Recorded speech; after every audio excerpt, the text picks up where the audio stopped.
Australia is set to see more protests like this. About 160 people were arrested last year, with some climate change activists chaining themselves to railway tracks to block coal exports and to conveyor belts to disrupt power stations. Others climbed smokestacks. After meeting in Canberra this weekend, activists say there's more to come. We'll also see a lot more big protests at particularly the brown coal power stations in Victoria, some of the most polluting power stations on this earth. They need to be closed very quickly and replaced with renewable energy. We can do that now. We can create a just transitions for workers in coal communities. And if the government is not going to take that action, then it's up to the community to do it for them, because we simply cannot wait any longer. Climate change is too urgent.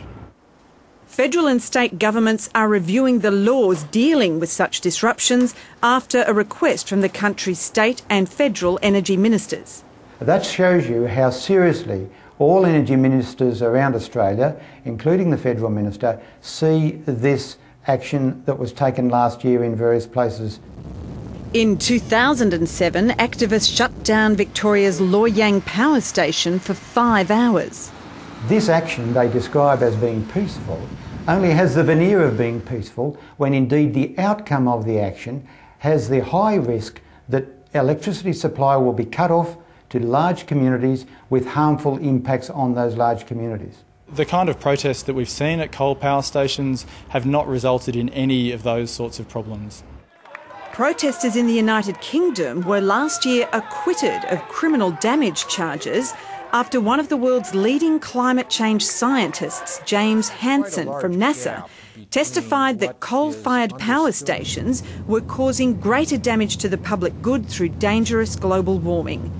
Now, two of Australia's internationally renowned climate change scientists, health expert Professor Tony McMichael and climate expert Professor David Caroli, say many climate change activists in Australia are unsung heroes, and they'd be prepared to testify in court on their behalf about the urgency of global warming and its impacts. I would be prepared to provide support, to provide, if you like, defence testimony that says that these activists are providing justifiable responses given the imminent danger associated with climate change. In a political blow for the government, it's formally lost the support of much of the green lobby for its emissions trading scheme, known as the Carbon Pollution Reduction Scheme, due to start next year. One of Australia's most influential environmental groups, the Australian Conservation Foundation, as well as other groups like Greenpeace and Friends of the Earth, will now actively oppose government policy unless it toughens up. The two biggest flaws with the proposed carbon pollution scheme is that it will lock in unacceptably weak targets for reducing greenhouse gas emissions for many years.